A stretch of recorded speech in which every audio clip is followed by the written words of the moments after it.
And welcome to all our viewers on YouTube. Apologize for that, my mistake. I started streaming on Facebook and Twitter, but had not started on YouTube. But you didn't miss much. I just gave a quick recap of the plans for Senator McCain's burial. All our viewers on YouTube. Apologize for that, my mistake. I started streaming. And yes, and now I am talking about Jacksonville and just a timeline of what happened there, the mass shooting this Sunday that occurred. So I'm going to keep going through the timeline with you all. I'm going to back up a little bit so that our YouTube viewers can tune in. And this is from Florida Today. So 2 people were killed and several wounded Sunday afternoon when a shooter identified as 24-year-old David Katz opened fire at a Madden NFL video gaming tournament in Jacksonville.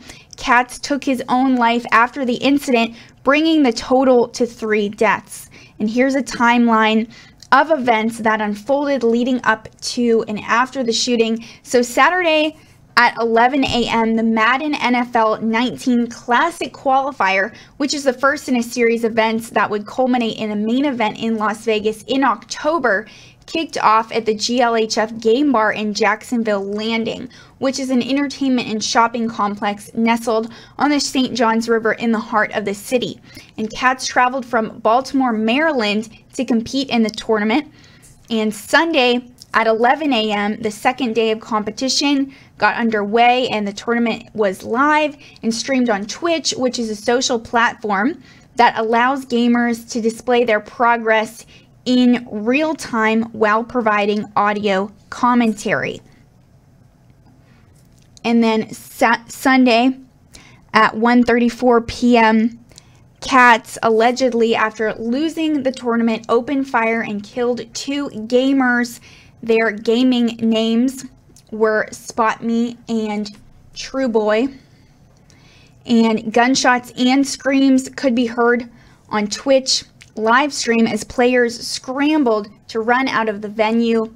Raheem Johnson, who is actually a cook at Chicago Pizza, connected to the GLHF Game Bar, took refuge in the restaurant kitchen and armed himself with knives. He said that he pretty much grabbed 2 kitchen knives after hearing the first shots and seeing some of the shooter's face. He said, because if you're coming into this kitchen, you're bound to get stabbed. And Dalton Kent, who is a teacher who lives in Port St. Lucie and was shot in the ankle, immediately took cover under a table after the first 2 shots and covered his head with his arms. So there were 2 gunshots after I heard. When it kind of registered, he told USA Today Network on Monday, after the 3rd one, everyone really knew what was going on. And after about 15 gunshots, according to Kent, the shooting stopped and he and others began running out of the game bar. He said, when I was under the table is when I got shot. A bullet ricocheted and hit me in my ankle. Luckily, there was no permanent damage, so the bullet went through and through.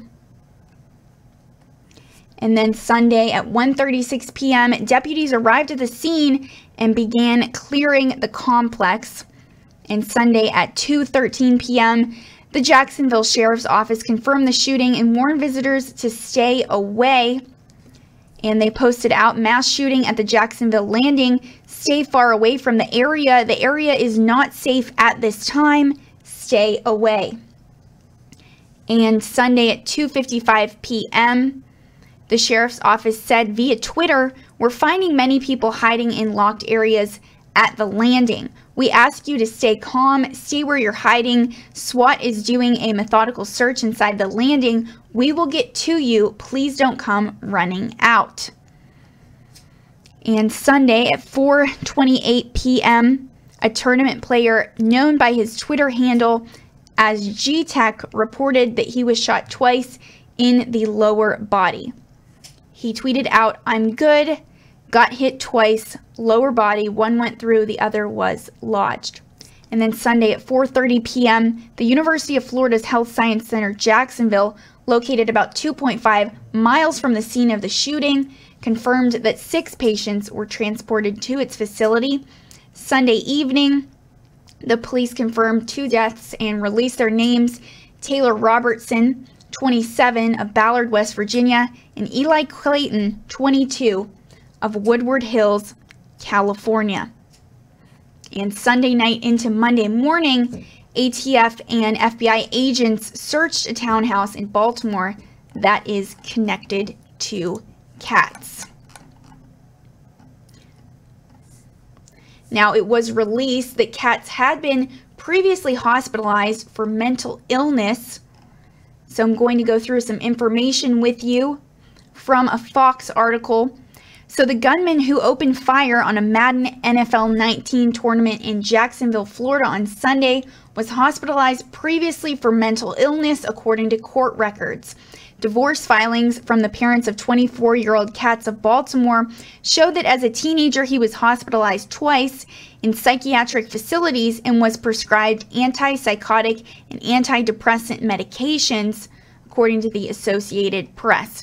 Now, Katz was a competitor at the gaming event. He had 2 handguns and extra ammunition inside the restaurant where the competition was taking place, according to officials at a news conference Monday afternoon. And the divorce filings showed that Katz's parents disagreed deeply on how to care for their son. Katz's father claimed his estranged wife was exaggerating symptoms of mental illness as part of the couple's long-running and acrimonious custody battle. They divorced back in 2007, and Katz legally purchased his firearms, a .45 caliber and 9mm handguns, in Baltimore, Maryland, according to Jacksonville Sheriff Mike Williams. He bought them within the past month from a licensed dealer, according to officials. And Williams added, one of the guns did have like an aftermarket laser sight that attaches to the trigger guard, and police said there was no indication Katz planned his shooting prior to Sunday. He had lost in the tournament earlier in the day. And the suspect shot and killed 2 people at the event inside the Chicago pizza restaurant of the Jacksonville Landing before turning the gun on himself, police said. Katz also wounded 10 others, all of whom are expected to recover from their injuries. And Williams said it was clear Katz targeted the other gamers at the competition. Police, however, have yet to determine a concrete motive in the case, which remains under investigation by several agencies. And both Katz's mother and father have so far been fully cooperative with the FBI.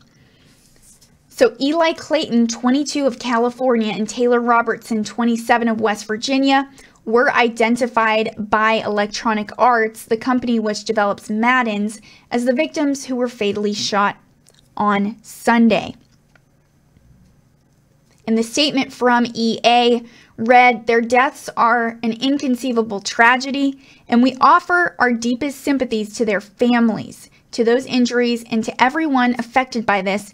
Many of us at EA knew Elijah and Taylor well, and their positive competitive spirit and respect for other players were evident to everyone. And they earned the admiration of all who watched them compete. We will miss them greatly, the EA said of Clayton and Robertson. Also wanted to switch over real quick, but first, please be keeping the families of Clayton and Robertson in your prayers. It's definitely a heartbreaking situation, and everyone that was injured is well and is now on the road to recovery. Over on YouTube, we got a $5 donation from B. Neal. Thank you very much for that, B. Neal. Really appreciate that. And Kathy, to answer your question, yes, I will be covering those primaries tomorrow in Florida, Arizona, and Oklahoma. So stay tuned. It is going to be a fun night as we go through those numbers and see who will take the nominations. Now, like I always say, if you have any stories that I may not have shared yet, please send them to me over on Twitter. And I'm going to keep my Twitter handle up for a minute at Alyssa RSBN so that you can see it, interact with me on there. Twitter is a great way for me to just see your thoughts, you know, opinions on different things and different stories that you would like me to cover as well. So I'm going to check my Twitter messages real quick, see what you guys have.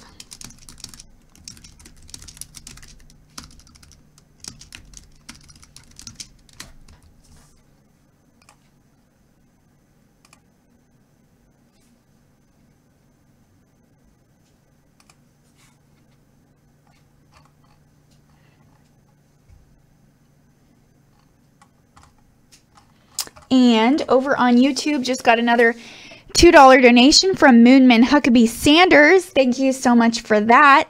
Who said 5 before fall New River videos, so adorable. That's from my YouTube channel, Alyssa Ashe, a video that I did for a church in Charlotte, North Carolina. Thank you, Moonman Huckabee Sanders, for checking that out. Really appreciate you. So I got some tech news from Nate Skate. Thank you.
Hey everyone, apologize for those technical issues there.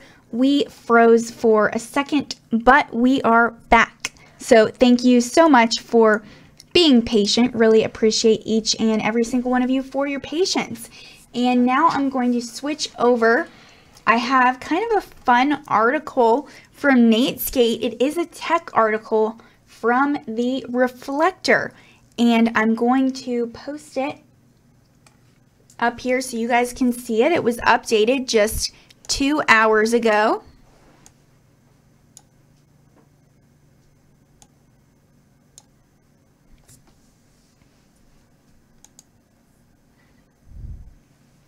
So worldwide free internet, feasible or fantasy? So Elon Musk, the patron saint of science fiction nerds, the mind behind SpaceX and Tesla, as well as cheap flamethrowers, self-landing rockets, and other technological toys, revealed an even more audacious plan: free or very cheap, super fast worldwide internet. And since early 2015, Musk hatched his plan of launching almost 12,000 satellites into orbit around Earth, now officially dubbed Starlink. And these 12,000 satellites equate to almost 3 times the amount currently in orbit, which is around 1,700 active and 2,900 inactive satellites, as stated by Pixelytics Limited. So if you're thinking this plan sounds expensive, it's because it is. And according to Cecilia Kang of the Washington Post, Google and Fidelity invested $1 billion into the project in 2015, obviously hoping to get in on the action and later on the payout. And SpaceX believes a market of this kind, one offering global 1 gigabit per second internet, could be worth hundreds of billions of dollars. And who better to partner with a company like Google, which billions of people use every day?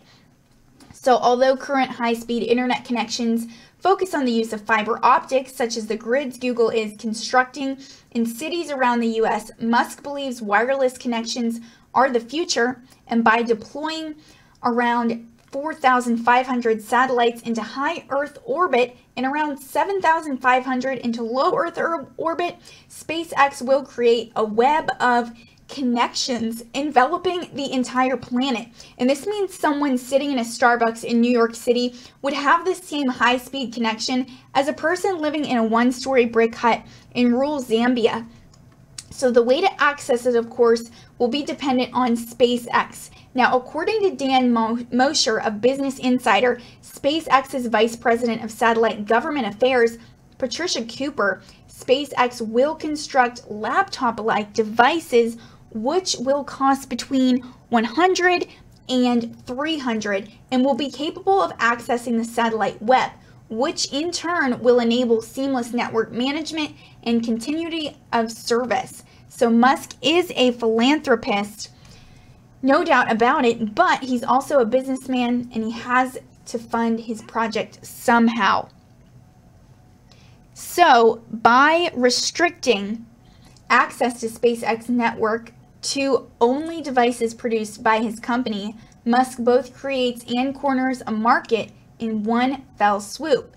So of course, if we reach this point, we have to see if it stands in domestic and international courts, or whether the courts decide Musk and SpaceX amass too much power and influence. So the effects of this deal, which on the surface seem entirely beneficial, will have far-reaching effects into every nook and cranny of our lives. The potential for complete access to information in countries such as China and North Korea could have devastating effects on the ruling parties. The resulting chaos could make the Arab Spring look like a day at the park, which begs the question, how will this plan be received internationally?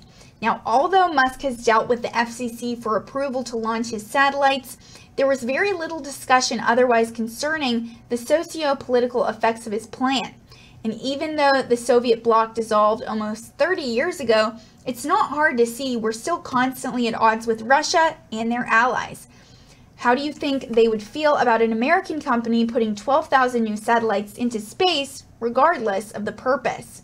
So furthermore, we have to look at how SpaceX implements this plan on an international scale. Although the stated goal is to bring internet to billions of people without access, how feasible is the goal? Well, first you have to consider the few billion people who could never hope to afford a $100 laptop with a SpaceX satellite connection.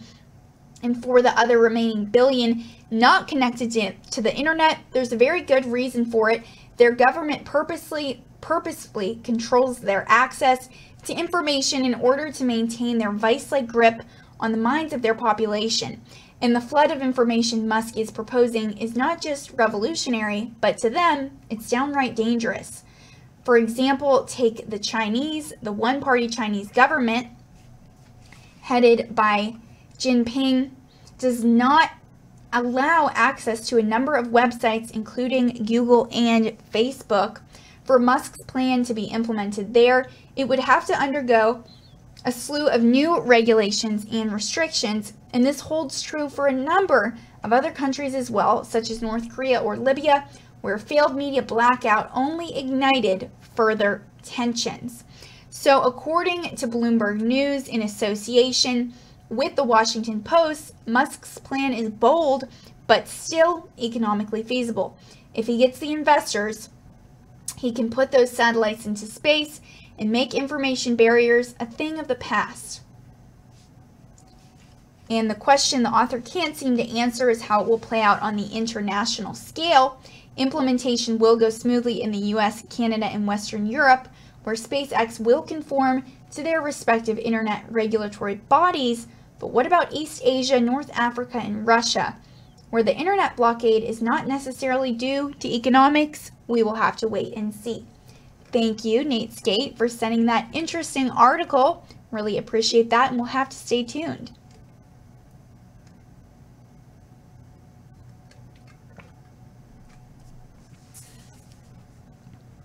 So I'm going to switch over, and I just wanted to take a second and share with you guys. For those of you who may not be familiar with RSBN, I want to tell you a little bit about who we are and what we do. So we are a conservative online news outlet, but we aim to be non-biased, showing you both sides of the story and letting you make decisions for yourself with the facts. We do broadcasts just like this, nightly news recaps, breaking news broadcasts. We cover those elections, White House press briefings, President Trump statements, speeches, whatever it is. We want to share it with you guys, things we know that will interest you all and capture your attention. Also, we're privileged to travel with President Trump to his rallies all around the country. President Trump is always on the move, barely ever sleeps, and he travels all around America holding Make America Great Again rallies where he endorses different candidates in different states, really engaging in their state and local politics. He really gets to know people in each state, what matters to them, and he's endorsing different candidates as midterm elections approach in November. Now, as you can imagine, traveling to these rallies is very expensive. We usually send a team of about 5, and it's at least $5,000 each time with plane tickets, gas, rental cars, food, and of course lodging, even though most of the time we do get Airbnbs to save money, or a hotel, whatever is cheaper. And so we are supported and funded by your donations. We really appreciate each and every single one of them. We're so thankful for them. So I want to go through with you guys, especially those of you that may be new to RSBN, how you can donate. One way is you click the $sign right here. If you're watching on YouTube, it is the super chat. You click the $sign down in the bottom left corner, and the donation will come up with your name and with a special message that you send to us. And of course, I will share it with you guys as long as it is appropriate. And there are a couple ways as well over on our website that I'm going to pull up real quick and show those of you who may be new here at RSBN.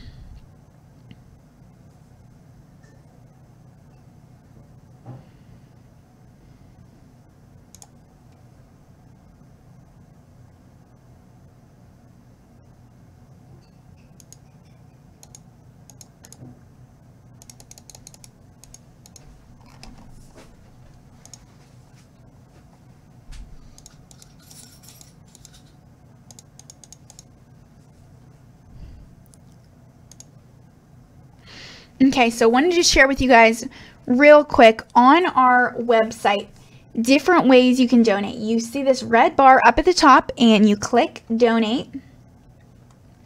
And then there are different ways on here.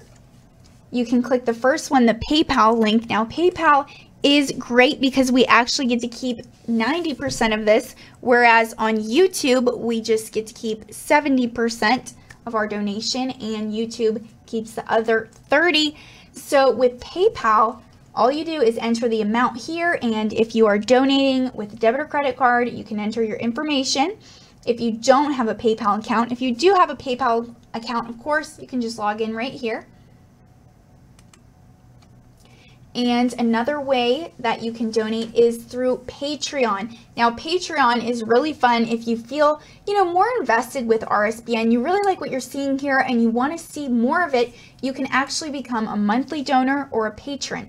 And you can see there are different options here on Patreon, from the entry level all the way down to the all access level, which is when you are donating $500 or more per month.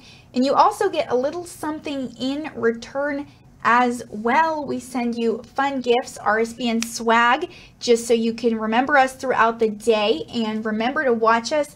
Pens and pencils, hats, mugs, t-shirts, different things so that you'll remember RSBN and remember to share us with your friends and just represent us to your community. Now, if you want to donate the old-fashioned way, that's very appreciated as well. We completely understand and respect if you don't want to give online. You can just write a check out to RSBN. And then you just send it to our P.O. Box, and that is 1550 Opelika Road, Suite 6, Box 344 in Auburn, Alabama 36830.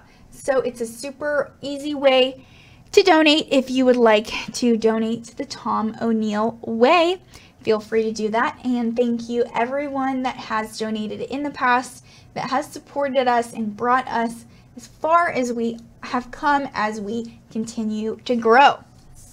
And I'm going to switch back over, throw up my Twitter handle.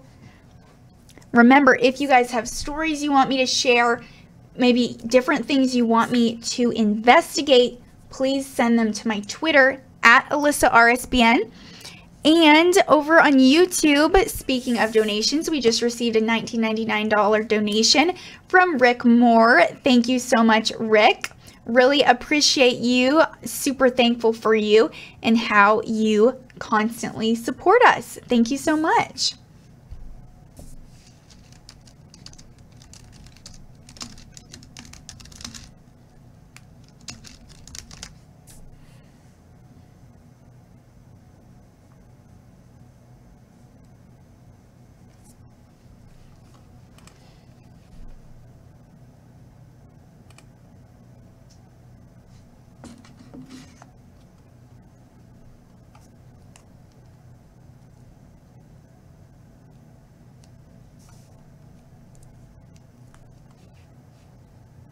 So I am going to share with you all an article one of our loyal viewers sent me, British Patriot. Thank you so much for this. And this is from the Daily Wire, a fantastic conservative news outlet many of you may be familiar with. And I'm going to switch over so that you can see it. It is about Tiger Woods. Tiger Woods absolutely nails answer when asked about President Trump.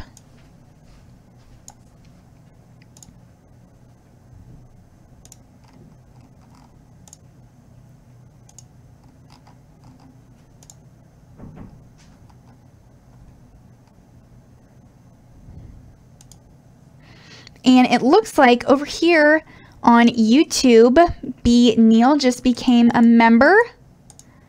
Welcome, B. Neal. Thank you so much. Welcome to the RSBN family.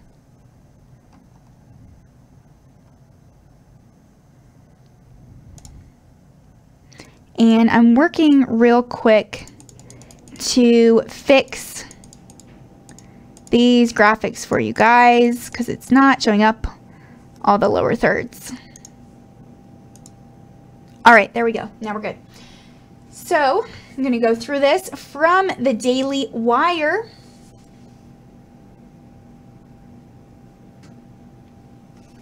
Tiger Woods plays golf for a living, but after completing 72 holes in a professional golf association tournament, sports writers, for some reason, wanted to know his stance on race relations in America, and especially his feelings toward President Trump.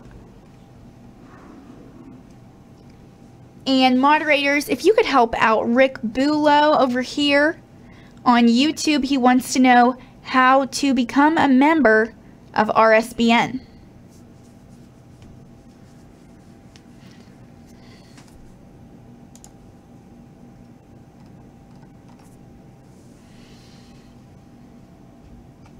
So after his final round of golf on Sunday, he was asked by a sports writer, your relationship with Donald Trump, how would you describe that personally and professionally? And Tiger Woods said, I've known Donald Trump for a number of years. We've played golf together. We've had dinner together.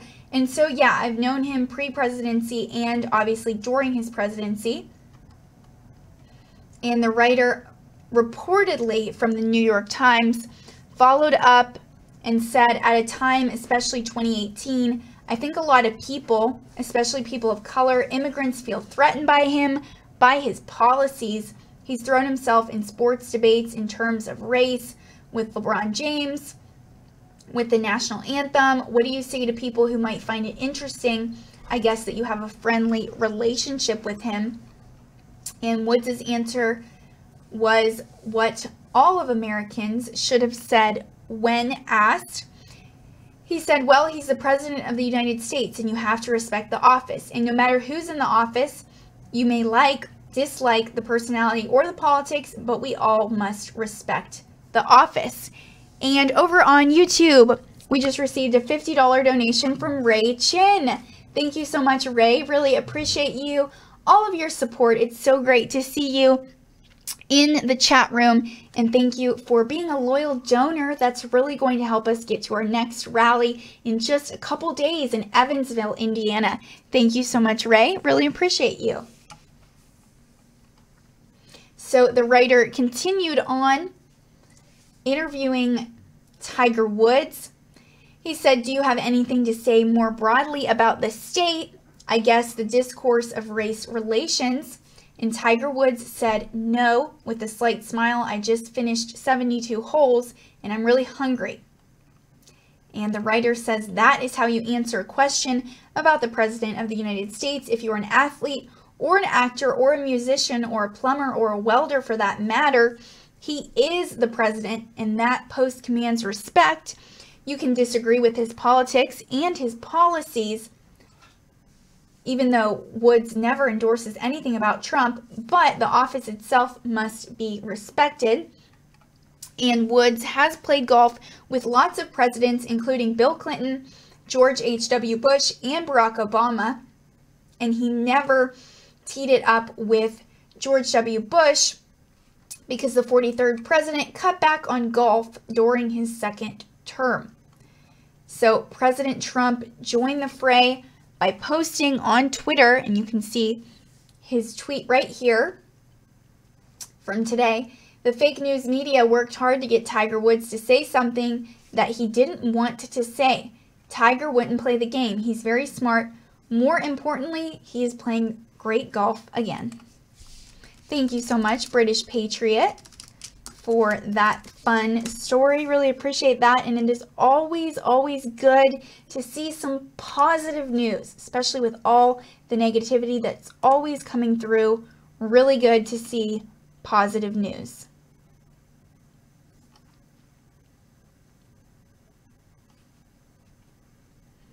And it looks like Rick Bulow sent another sports article. Thank you, Rick.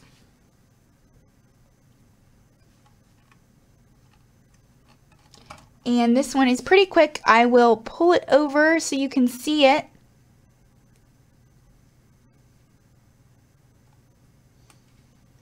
It's from the Cubs headquarters.com. So the Cubs are reportedly starting their own cable network and breaking off from NBC Sports Chicago, according to a report by Cubs insider Bruce Levine. So the current television deal expires in October 2019, and the Cubs are ready to lead their next television venture and have hired Mike McCarthy to lead them forward, according to Levine. And the Cubs could get help with another media company like Disney to help them with their station or produce all of their own content. So it will be interesting to see how all of this unfolds, but the Cubs could receive as much as $500,000 or more revenue per game if they had their own station compared to broadcasting on WGN and ABC7 Chicago. So basically, if it's done right, the Cubs will have more revenue per season in contrast with their present situation. Also, wanted to shout out over on YouTube. We just got a $10 donation from my dad, Gregory Ashe. Thank you so much for that. Really appreciate you and miss you and hope you are having a great day. So it is sort of bizarre for many Cubs fans not knowing if their team will be on WGN, ABC, ESPN, MLB Network, and another channel during any given day. And hopefully the new channel will not hurt the Cubs fans with being able to watch all the games on MLB At Bat if they choose to pay for that premium feature. And streaming is a very important part of watching baseball games, and hopefully the Cubs don't mess anything up when it regards to accessibility to their product in the coming years. And the Los Angeles Dodgers really hurt their product with their new channel when their fans were not able to watch the games unless they had Spectrum cable. Basically, no other satellite provider wanted to pay the high price that the Dodgers asked for. And I am going to keep checking Twitter to see what else you guys have, questions you may have about any of the stories that I've already reported on. Or maybe you've sent me some stories that you want me to share with everyone. I haven't yet. Going through real quick.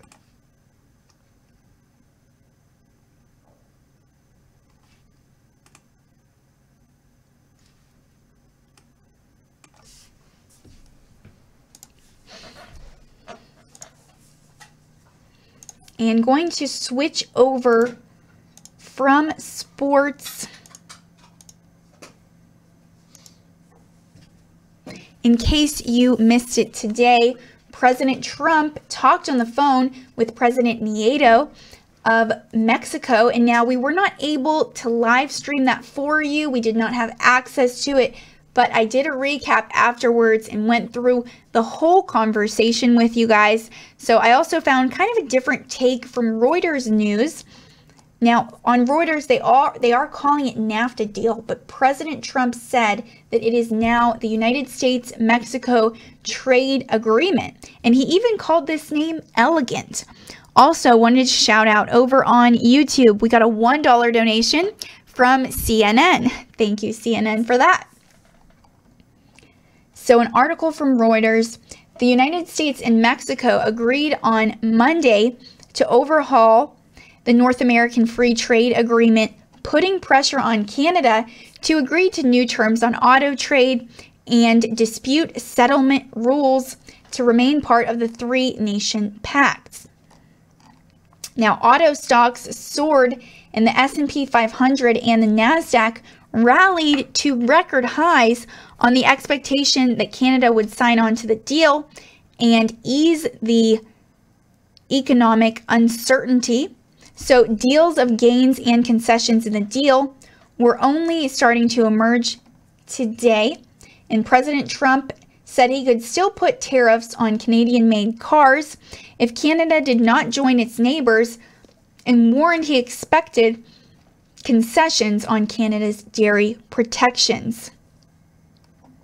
So President Trump said, I think with Canada, frankly, the easiest way we can do is to tariff their cars coming in. It's a tremendous amount of money, and it's a very simple negotiation. It could end in one day, and we take in a lot of money the following day. Now, negotiations among the three partners whose mutual trade totals more than $1 trillion annually have dragged on for more than a year, putting pressure on the Mexican peso and the Canadian dollar. And both currencies gained against the US dollar after Monday's announcement.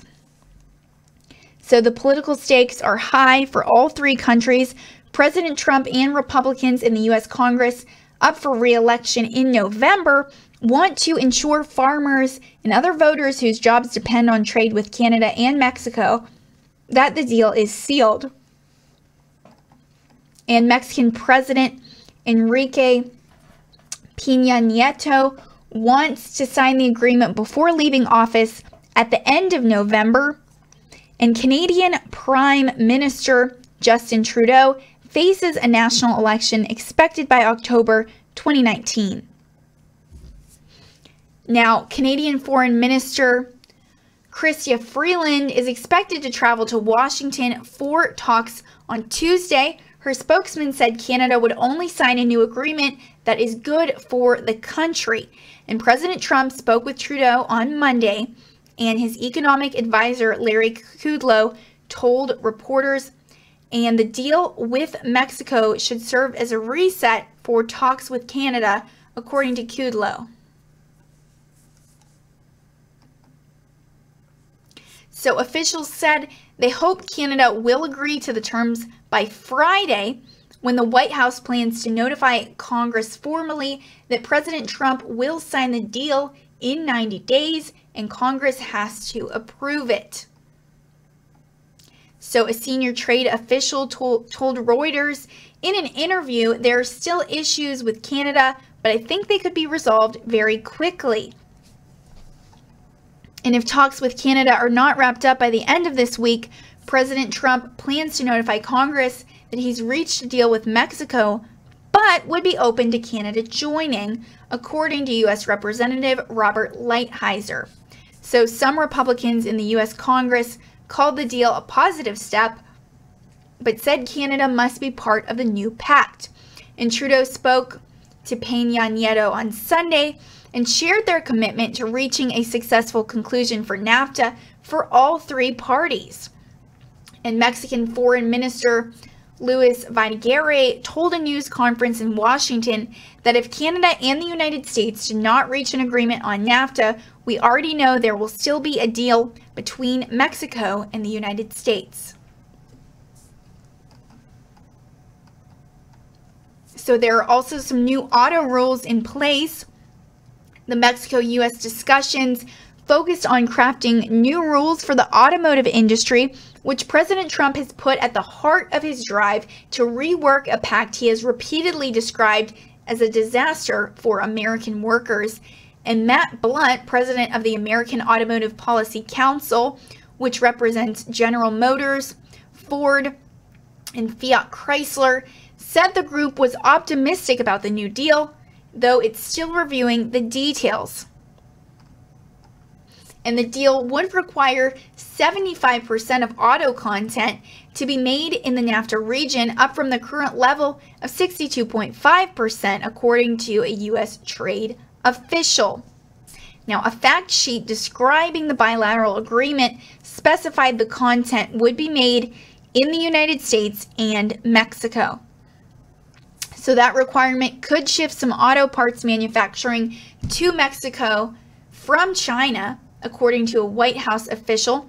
And the Trump administration has said that the deal improves labor provisions in part by requiring 40 to 45% of auto content to be made by workers earning at least $16 per hour. And that measure could move some production back to the United States from Mexico and should lift Mexican wages, according to a White House official. So the United States relented on its demand for an automatic expiration for the deal, known as the Sunset Clause. Instead, the United States and Mexico agreed to a 16-year lifespan for the deal, with a review every 6 years that can extend the pact for 16 years, according to Representative Lighthizer. So Mexico agreed to eliminate the dispute settlement panels for certain anti-dumping cases, which is a move that could actually complicate talks with China, which had insisted on the panels. And Monday's announcement lifted equity markets in all three countries, with shares in automotive companies standing out on relief that the deal appeared to end the uncertainty that has dogged the sector for months. And General Motors, Ford, and Fiat Chrysler gained between 3.3% and 4.8%, while Canadian automakers such as Magna International gained 4.6%.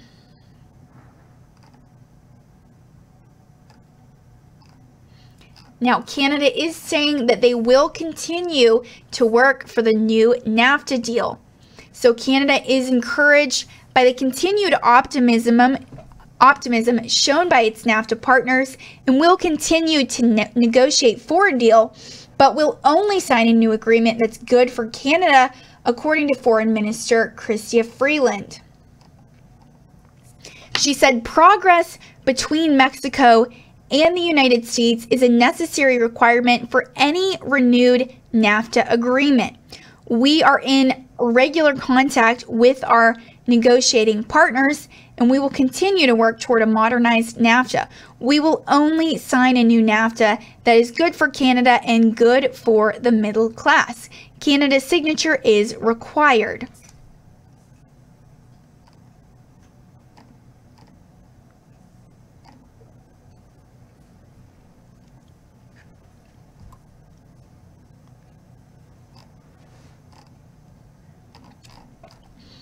Also, looking at some of those numbers, a broad-based rally pushed the S&P 500 and the NASDAQ to record high closes for the second straight session on Monday as a trade agreement was reached between the United States and Mexico. So technology stocks led the NASDAQ above the 8,000 mark for the first time, and the sector provided the biggest boost to the S&P 500. Now, a senior U.S. official announced a deal with Mexico to replace the North American trade agreement and said talks with Canada were expected to begin immediately. The upbeat trade outlook was further boosted by news that Washington was pressuring the European Union to accelerate tariff talks, and disputes between the United States and its trading partners have been a drag on investor sentiment for much of the year, despite solid economic fundamentals and 2 robust quarters of corporate earnings. So Robert Pavlik, who is a chief investment strategist at Slatestone Wealth LLC in New York, said it takes a long time for people to come out of the concerns related to those 1,000-point down days and feel a little more comfortable. And the trade concerns and the tariffs that played a part in it, that's what held it back. He said people are feeling a little bit more positive. And Matt Blunt, president of the American Automotive Policy Council, said he was optimistic about the trade deal. Shares of Ford Motor Company were up 3.2%, while General Motors rose 4.8%. And tariff-sensitive companies like Boeing Company and Caterpillar Inc. were up 1.2% and 2.8%, respectively, leading the industrial sector's advance and pulling the Dow higher.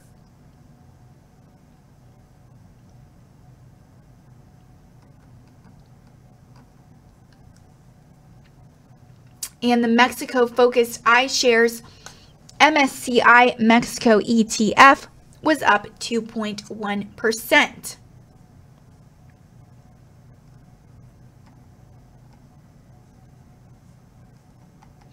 So the Tesla Inc. stock dipped 1.1%, pairing earlier losses and following news that Chief Executive Elon Musk was scrapping his scheme to take the electric automaker private. Now, Chipotle Mexican Grill was the biggest percentage loser in the S&P 500, down 4.8% after Wedbush downgraded the burritos chain's shares.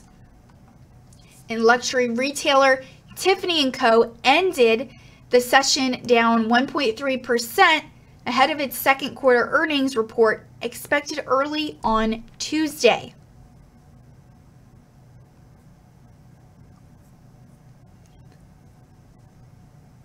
And the S&P 500 posted 54 new and 52-week highs and no new lows. The NASDAQ Composite recorded 159 new highs and 31 new lows.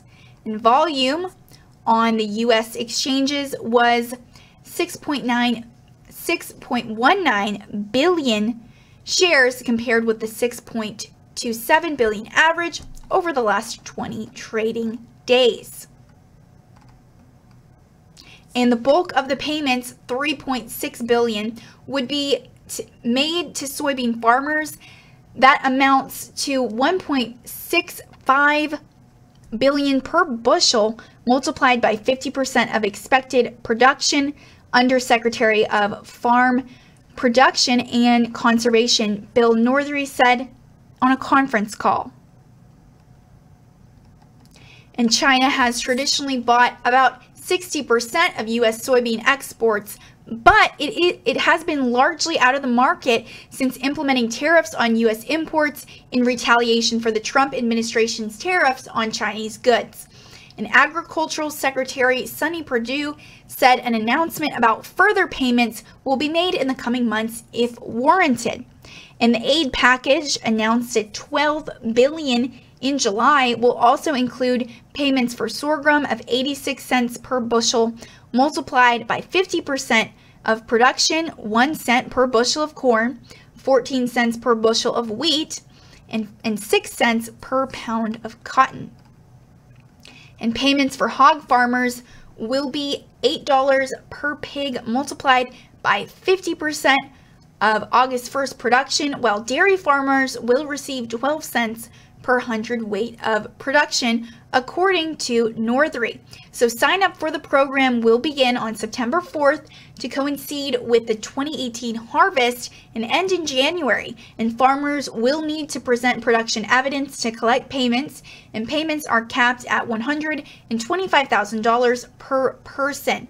The program will also include $1.2 billion in purchases of commodities, including pork and dairy products, to be spread out over several months, according to Undersecretary for Marketing and Regulatory Programs, Greg Ebach.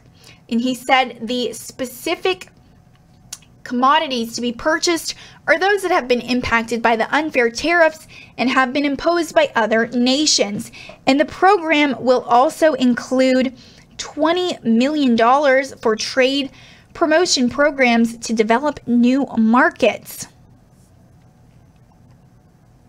So the package has been seen as a temporary boost to farmers as the United States and China negotiate trade issues.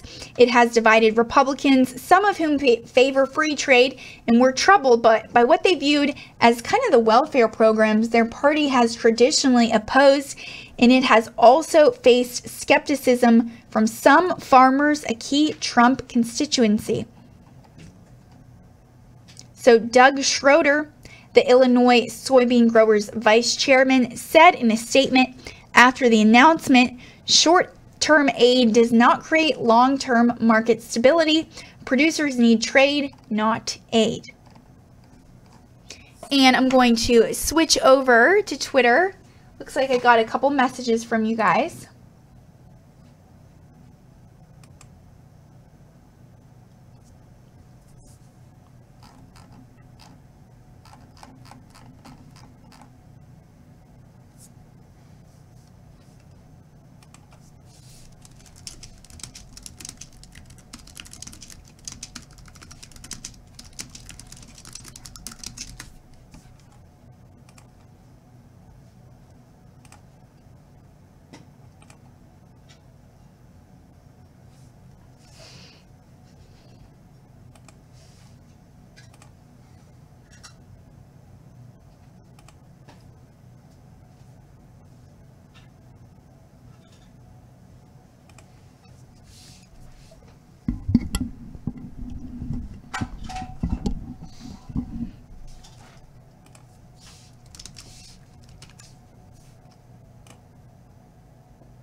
And remember, you can also comment over here on the YouTube chat.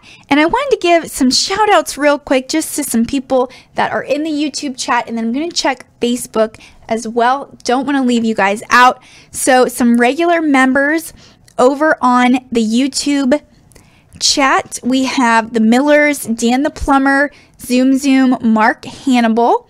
It's good to have you all here. B. Neal, Nate Skate, Gregory Ashe, and DM and JC, and then some moderators that are in the house tonight as well. Roger Vega, RSBN moderator, Real Frank in Florida.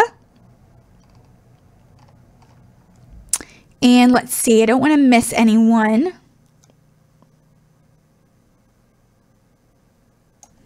Going to check over on Facebook.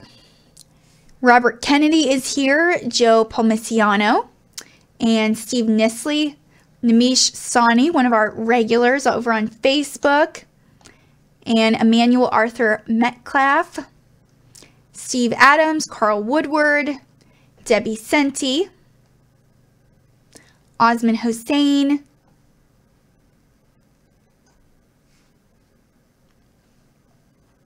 and Autumn Rager was on here from church. Hey, Autumn, hope you are doing well. And James McDonald.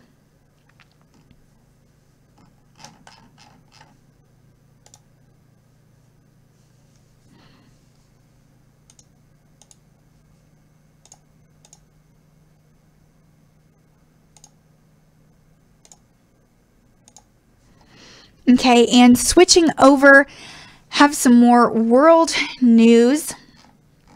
And this is some hard news. It's from Reuters.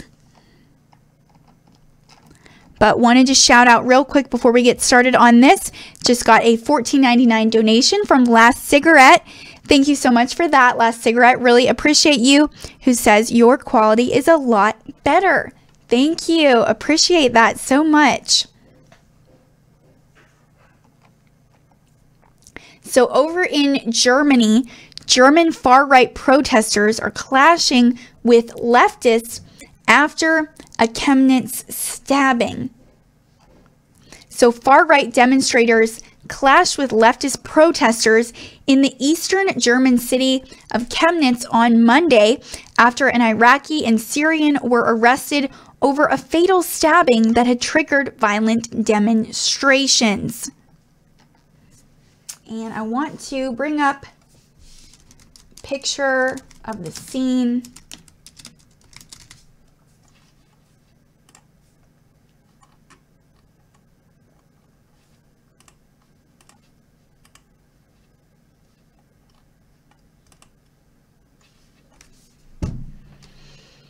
And I'm going to switch screens so you can see it. Just a lot of chaos, people with torches in the middle, and you can see it's kind of dark, but police force all around the crowd trying to contain them.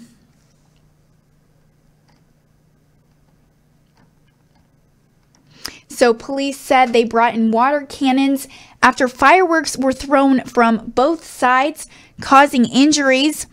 And state and local officials appealed for calm as thousands of people took to the streets, and Chancellor Angela Merkel's spokesman said Germany would not tolerate vigilant justice.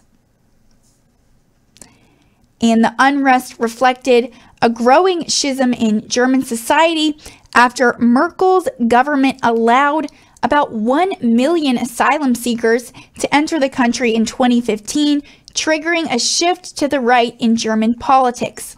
And over 1,000 leftist protesters massed near a giant statue of Karl Marx in Chemnitz on Monday evening to protest attacks on foreigners that occurred during an impromptu demonstration on Sunday after reports spread on social media about the stabbing of a 35-year-old German man. So the scenes of people going after those who look like, this is from Tim Detzner, who's the head of the radical left party in Chemnitz. He told the rally, the scenes of people going after those who look like foreigners scare us. We want to show that Chemnitz has another side that is cosmopolitan and opposes xenophobia.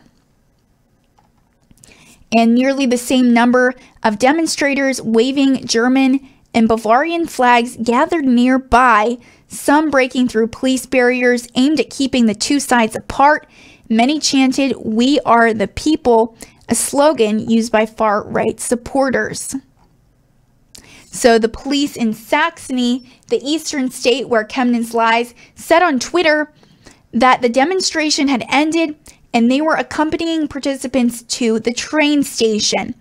And tensions were running high after some 800 demonstrators, including about 50 that police described as ready to commit violence, had taken to the streets on Sunday after the stabbing, which police said occurred after a row.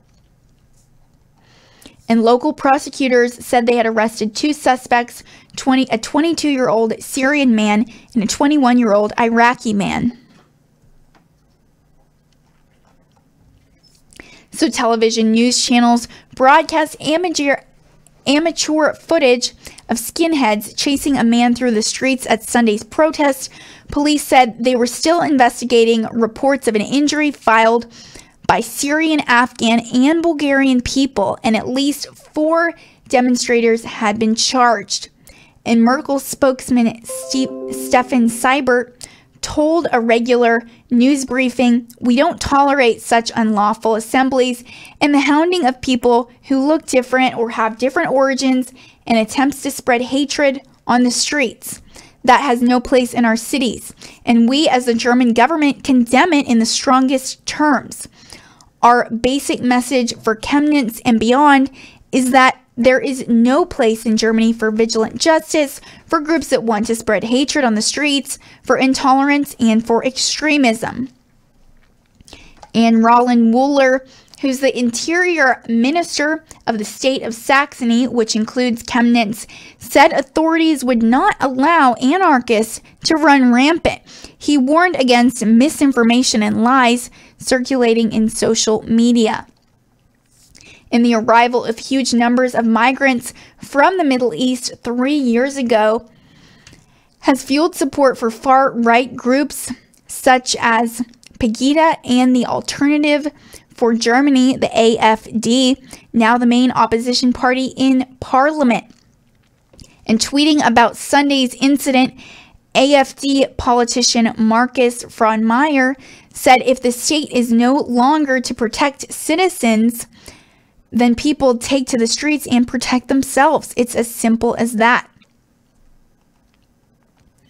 And Martina Renner, a left party lawmaker, accused the far right of trying to exploit a murder for its own political ends.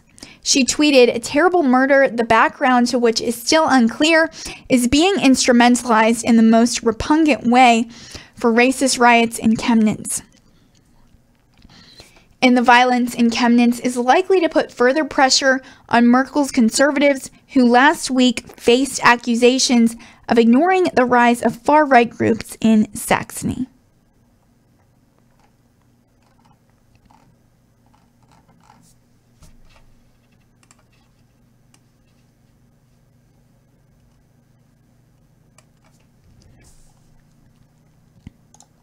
And also over on YouTube, we just received a $4.99 donation from Scottsdale, Arizona. Thank you so much, Scottsdale. What a blessing. That will definitely help us get to our next rally this Thursday in Evansville, Indiana. So everyone stay tuned for that. It is going to be a lot of fun. I am so excited to go.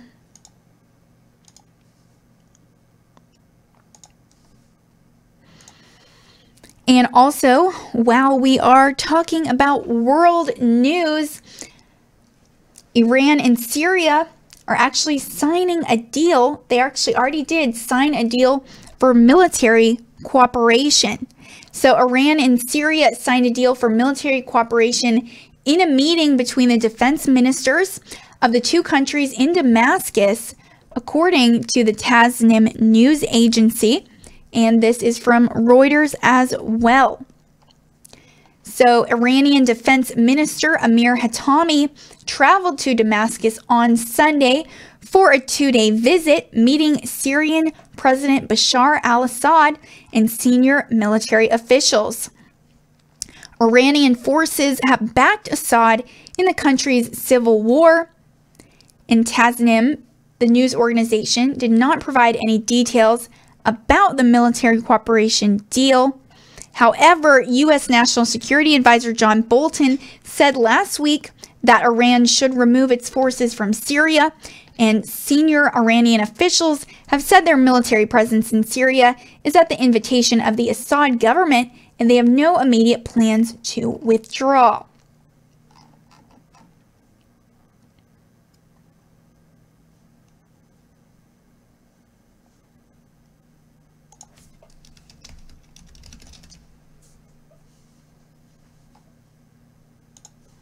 Also, over in Myanmar, the UN is calling for Myanmar generals to be tried for genocide, blaming Facebook for incitement. So Myanmar's military carried out mass killings and gang rapes of Muslim Rohingya with genocidal intent, and the commander-in-chief and 5 generals should be prosecuted for the gravest crimes under international law, according to United Nations investigators. So a report by investigators was the first time the United Nations has explicitly called for Myanmar officials to face genocide charges over their campaign against the Rohingya, and is likely to deepen the country's isolation. So the investigators called for the UN Security Council to impose an arms embargo on Myanmar, subject its officials to targeted sanctions, and set up an ad hoc tribunal to try suspects or refer them to the International Criminal Court in The Hague. And the report could also serve as a major catalyst for change in how the world's big social media companies handle hate speech in parts of the world where they have limited direct pressure, but their platforms command huge influence. And the investigators sharply criticized Facebook, which has become Myanmar's dominant social media network despite having no employees there, for letting its platform be used to incite violence and hatred. And Facebook responded on Monday by announcing it was blocking 20 Myanmar officials and organizations found by the UN panel to have committed or enabled serious human rights abuses. And the company already acknowledged this month that it had been too slow to respond to an incitement in Myanmar, following a Reuters investigative report into its failure to tackle rampant hate speech, including calls for all Rohingya to be killed. And the UN investigators blamed Myanmar's de facto civilian leader, Nobel Peace Prize winner Aung San Suu Kyi, for failing to use her moral authority to protect civilians. And her government contributed to the total commission of atrocity crimes by letting hate speech thrive, destroying documents, and failing to shield minorities from crimes against humanity and war crimes. And panel chairman Marzuki Darusman told a news conference on Monday, "Our findings are grim. We believe that establishing the facts is the first stepping stone towards change." And contacted by phone, Myanmar military spokeswoman Major General Tun Nui said he could not immediately comment. Zaw Hete, a spokesman for Suu Kyi's government, could not immediately be reached for comment. And Reuters was also unable to contact the 6 generals named in the report, and the Myanmar government was sent an advanced copy of the UN report in line with standard practice.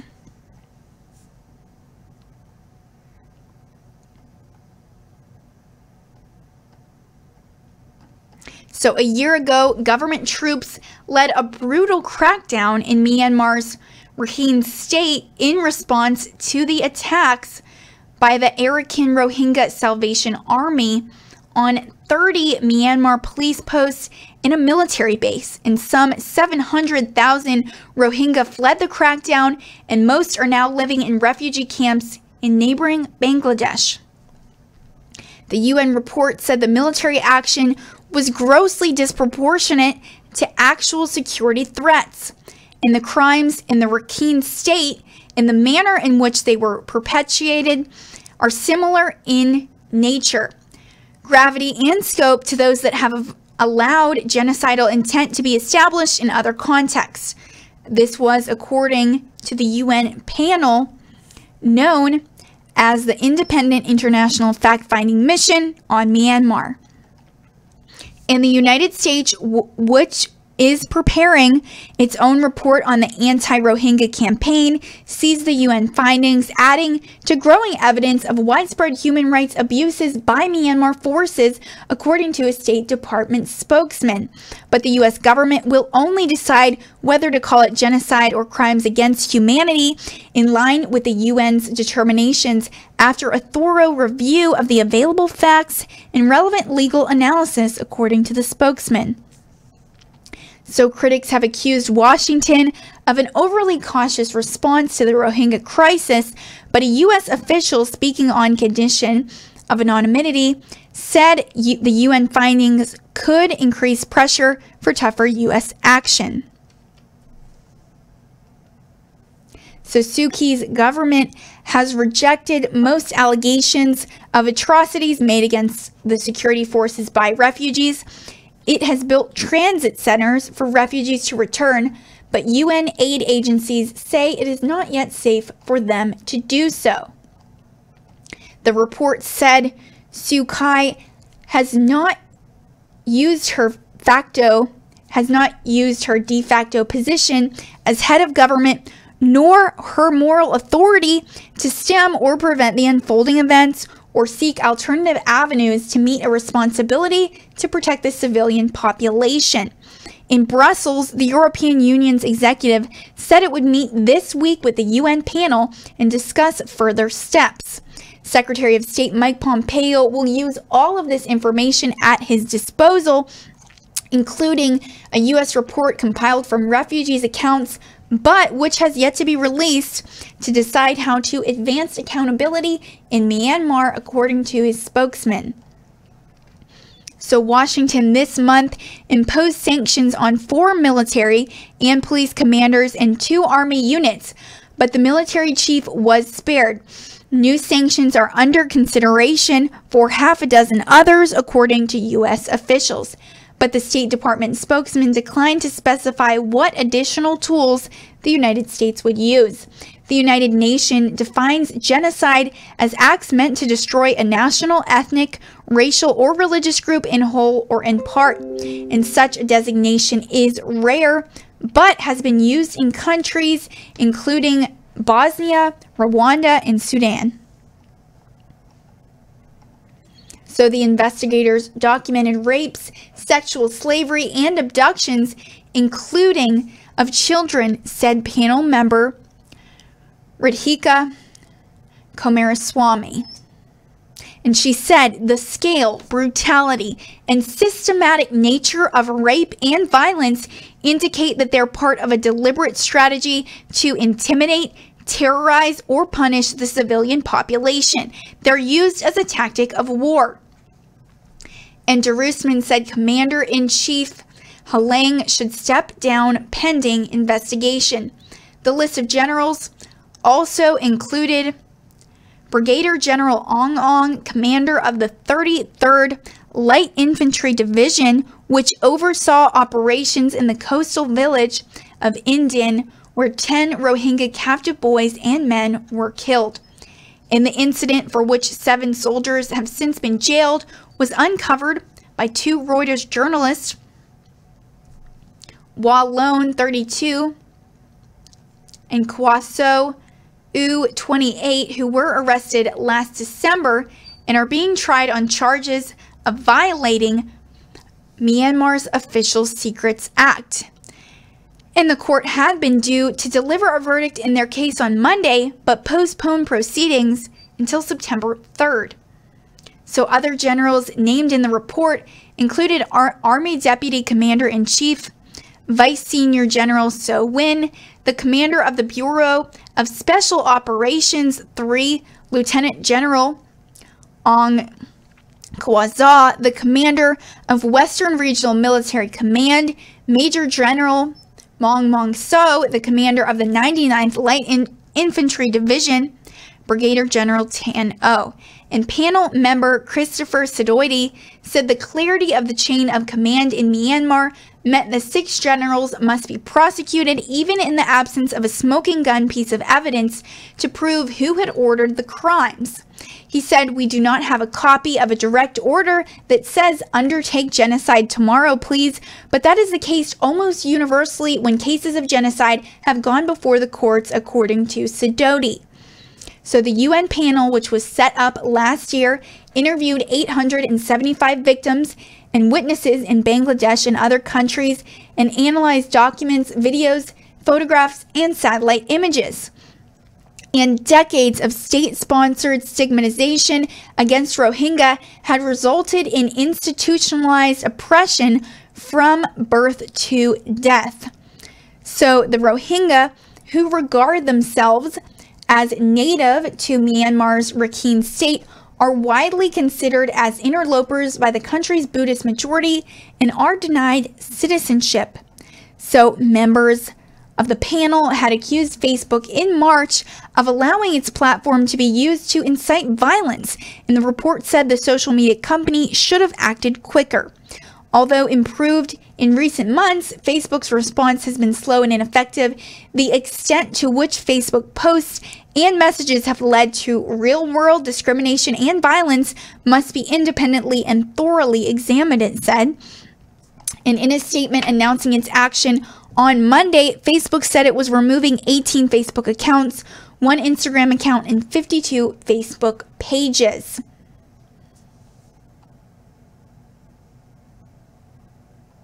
It also said the ethnic violence in Myanmar has been truly horrific. Earlier this month, we shared an update on the steps we're taking to prevent the spread of hate and misinformation on Facebook. While we were too slow to act, we're now making progress with better technology to identify hate speech, improved reporting tools, and more people to review content.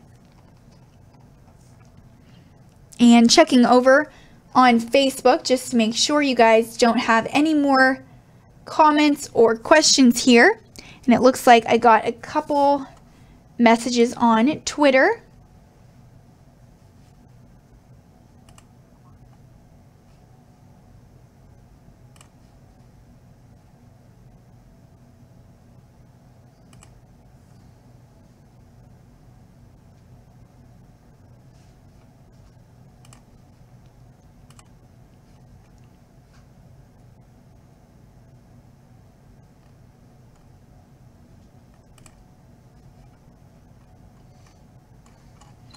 So just got another article from British Patriot. Thank you so much for sharing this from the Daily Wire. California Governor Jerry Brown pardons anti-ICE activist facing deportation.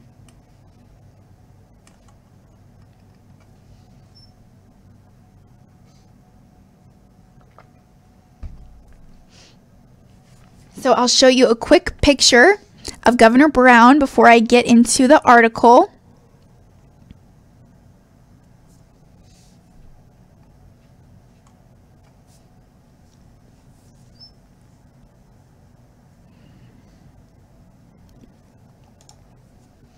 So Governor Jerry Brown has pardoned an anti-ICE activist facing deportation who helped advance the effort to turn California into a so-called sanctuary state. And Phaw Soc was among 3 Cambodian refugees with criminal records who recently had their past crimes absolved by the state's top executive. Although Soc has been lawfully present in this country since his arrival in the early 1980s, his rap sheet included 3 felony convictions that made him a deportation target. And according to the San Francisco Chronicle, the pardons wiped the crimes off the California Department of Justice and the FBI books. Brown said Soc is currently under removal proceedings. However, the pardon could eliminate the federal government's justification for deporting him. And the Sacramento Bee reports Soc came to the U.S. at 3 months old and has lived in the United States legally for 37 years. He was convicted and sentenced in Los Angeles County in 2000 for robbery with the use of a firearm. According to the governor's office, he served 15 years in prison and was discharged in August 2017.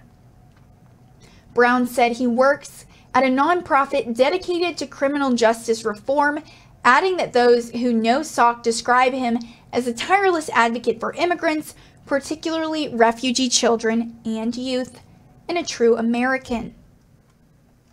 And wanted to shout out over on YouTube, just received a $5 donation from Larry Stokes. Thank you so much for that, Larry. Really appreciate you, and you faithfully give that donation every night, it seems. So thank you so much. That'll definitely help us to get to our next rally.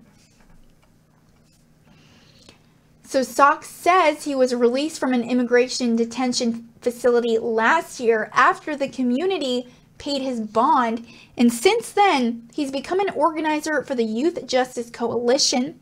The Los Angeles-based group routinely aligns with Black Lives Matter, the ACLU, and the California Democratic lawmakers seeking to reform the state's criminal justice system, oftentimes while impeding federal immigration enforcement. And Sok spoke at rallies promoting the passage of the Sanctuary State Bill, also known as the California Values Act, which Governor Brown would sign into law last October. And he was quoted as saying, "Immigrant detention is worse than any number of years in state prison," Sok said.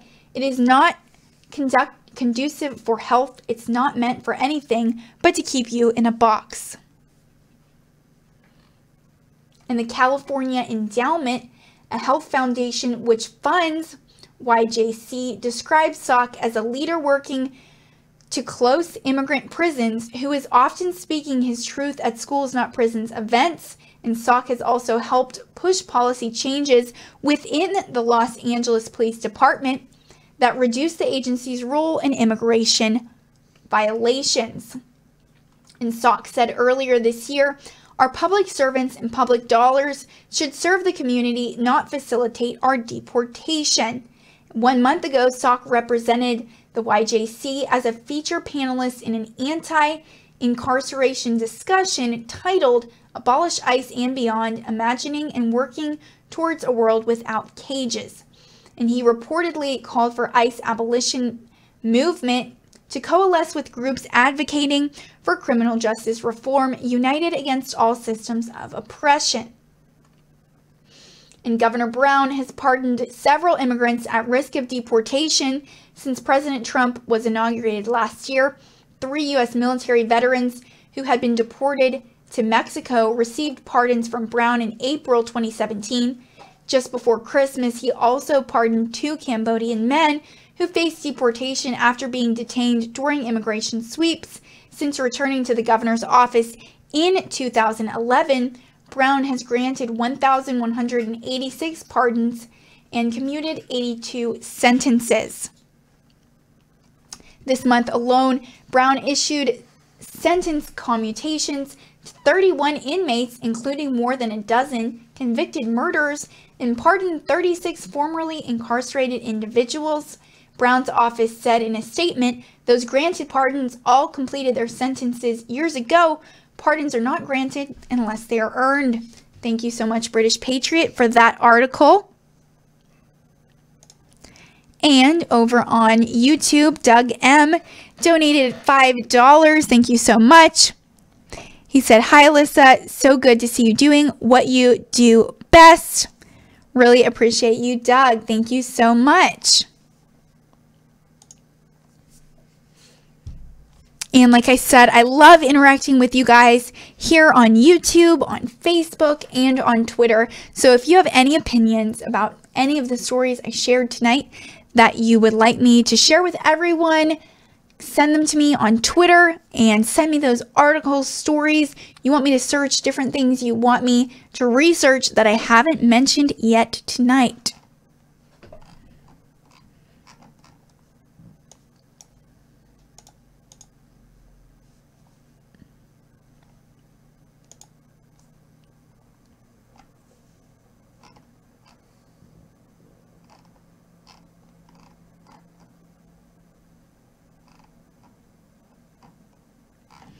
And this is kind of a follow-up now from a story I shared with you guys last week, and this is from Reuters as well. It's an exclusive. So the U.S. Army forms to plan to test 40,000 homes for lead. So the U.S. Army has drafted a plan to test for toxic lead hazards in 40,000 homes on its bases, military documents show, in a sweeping response to a Reuters report that found children at risk of lead poisoning in military housing. So the inspection program, if implemented, would begin quickly and prioritize thousands of Army post homes occupied by small children who are the most vulnerable to lead exposure. And ingesting the heavy metal can stunt brain development and cause lifelong health impacts. And the lead inspections would cost up to $386 million and target pre-1978 homes to identify deteriorating lead-based paint and leaded dust, water, or soil, according to military documents. So a draft Army execution officer says the program's mission is to mitigate all identified lead hazards in Army post homes in the United States. In homes where dangers are detected, the Army would offer soldiers' families temporary or permanent relocation to housing safe from lead hazards. And the Army's mobilization comes after Reuters published an investigation on August 16th describing lead paint poisoning hazards in privatized military base homes. It documented at least 1,050 small children who tested high for lead at base clinics in recent years, and their results often weren't being reported to state health authorities as required. So behind the numbers were injured families, including that of a decorated Army Colonel J. Cale Brown, whose son JC was poisoned by lead while living at Fort Benning in Georgia. And the article drew a quick response from lawmakers, with 8 U.S. senators demanding action to protect military families living in base housing. And the Army planned response is laid out in military documents, including the draft execution order, minutes from a private meeting attended by top Army brass, and other materials. So one priority detailed under the Secretary of Army Ryan McCarthy in an August 22nd meeting is for the military's response to counter any sense that we are not taking care of children of soldiers and are not taking appropriate action quickly enough. So the Army will remain focused on the actions to assess, inspect, and mitigate risks to soldiers and families. And this is from McCarthy and Vice Chief of Staff General James C. McConville. So Army spokeswoman Colonel Kathleen Turner acknowledged plans are being formulated, but said no decisions have been made.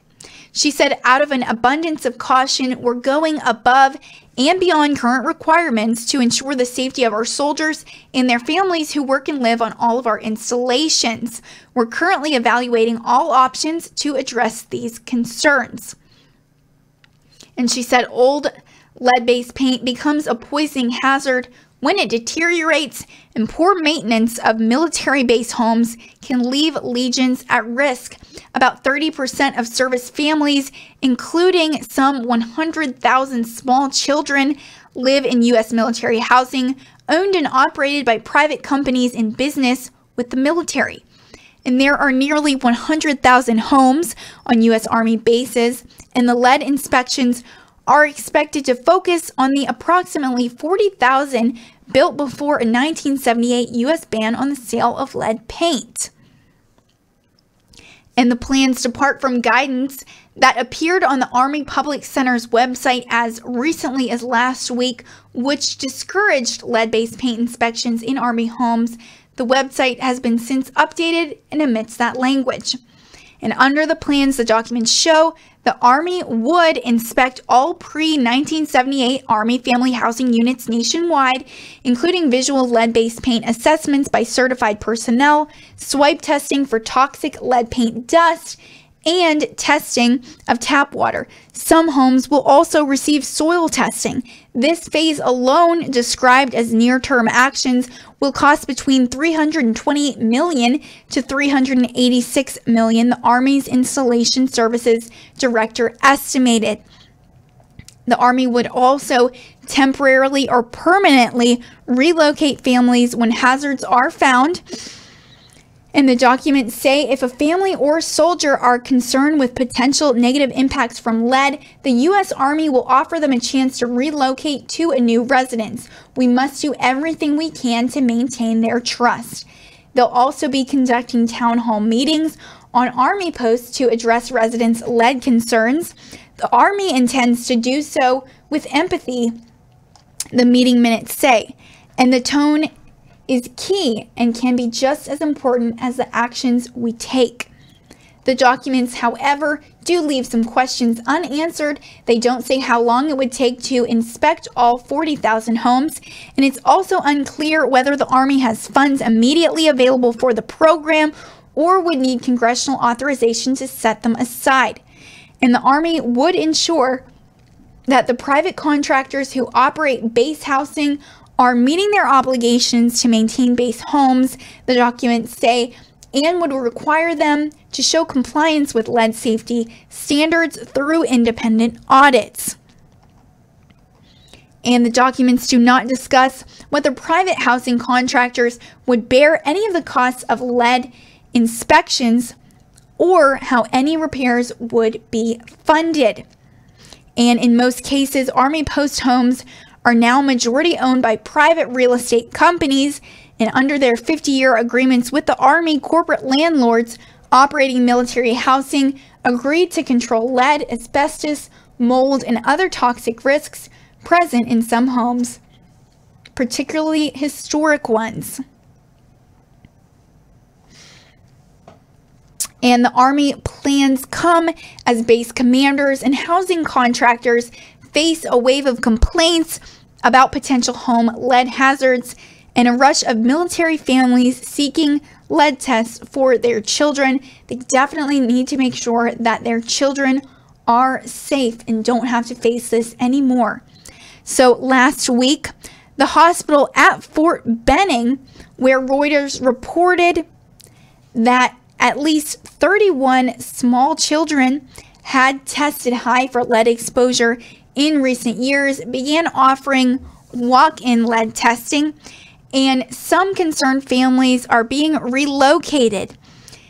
In other homes, maintenance workers are using painter's tape to mark peeling paint spots that residents found contained lead by using store-bought testing kits. And lead poisoning is preventable, and its prevalence in the United States has declined sharply in recent decades, and still, a 2016 Reuters investigation documented thousands of remaining exposure hotspots, mostly in civilian neighborhoods. Last week, 8 senators, including Republican Johnny Isakson of Georgia and Democrat Claire McCaskill of Missouri, pushed amendments to legislation to examine and address the military's handling of lead exposure risks. Now, in the coming weeks, Army officials plan to meet with lawmakers to address their concerns, the military documents show. So definitely an interesting story, and hope that they will be able to handle that and clean up those areas so all the children and all those in the military are safe in Fort Benning and many other areas across the United States. Now, switching over to a more uplifting story. Big thank you to the British Patriot for sharing this.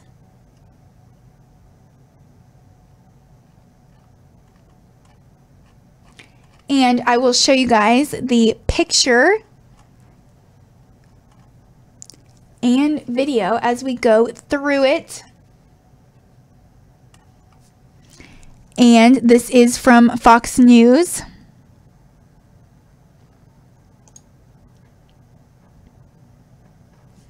So pause of war brings joy in form of puppy to family of airmen killed in Iraq.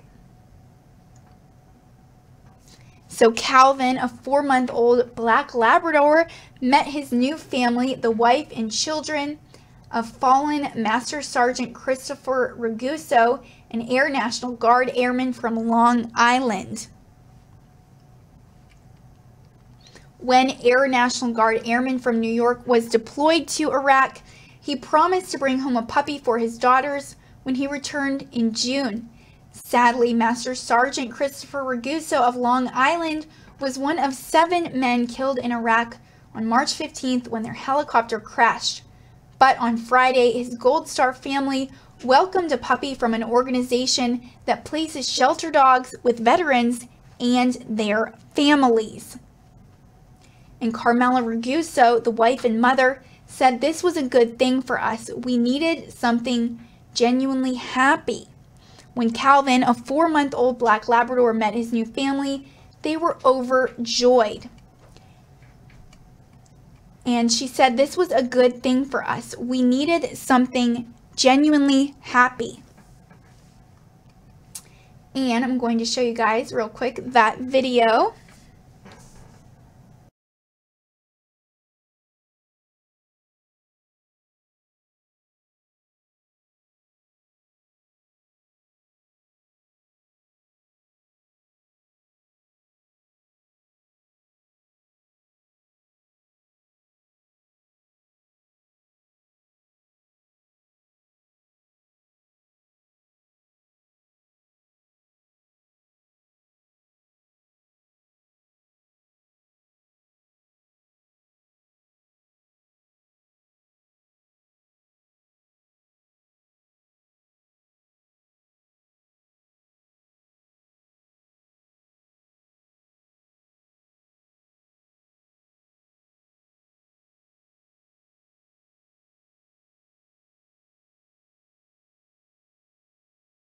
So I know that there's no sound there, but wanted to let it play for you guys just a couple times because it is so sweet. And Laura Blasey tweeted out, I'm in Comac this morning where the family of Master Sergeant Christopher Raguso, who died in March, was surprised with a puppy named Calvin. He'd promised his daughters a dog before he had died. So daughters Mila and Eva, 5, were very pleased. Asking for a puppy was Eva's idea, the mother said. And Carmela told Fox 5 the deal she made with Daddy is that she would keep his side of the bed warm until he got home, and she hasn't left. So I'm thinking maybe her and Calvin can keep that bed warm and let Mommy have some peace at night. And Calvin was one of 11 dogs rescued from a high kill shelter in Louisiana by Long Island animal group Guardians of Rescue, according to Newsday. And Paws of War was the nonprofit that then placed Calvin with the military family. And you can see the sweet picture there with the older daughter Mila walking Calvin, and Christopher McNamara, who's a neighbor and Paws of War's volunteer who helped coordinate the surprise match, told Newsday their reaction was phenomenal. I'm so happy for the family. He said, hopefully this dog will really change their life. Pray and be grateful for our armed forces every single day. And this was from the co-founder Robert Mystery. This is why we live free like this. And Carmela imagined what her husband would say if he was there with them. She said he would say, Carm, keep the backyard clean. Don't let the dog destroy the house. But I think he'd be tremendously happy. Eva was certainly happy. She said, I don't care if you choose one of my toys. It's fine. I will never get rid of him. He is the best. So that is such a sweet story to end our nightly news recap. Thank you so much, British Patriot, for sending that to me. Thank you, everyone that tuned in over here on YouTube, on Facebook, Periscope, Twitter, our website, wherever you're watching from. Thank you so much. Your presence was not unnoticed. And make sure to tune in tomorrow for those special primary results that I'm going to be sharing with you guys in Arizona, Florida, and Oklahoma. It's going to be a fun night. It's such a busy week with the rally coming up on Thursday in Evansville, Indiana. Remember, you can keep donating even when we're not broadcasting to help us get there, but you can save them for tomorrow night too, and I'll read them out to everyone. So thank you guys so much for watching, for tuning in. Really appreciate each and every single one of you. And once again, for Right Side Broadcasting Network, I'm Alyssa Ashe. Have a great night.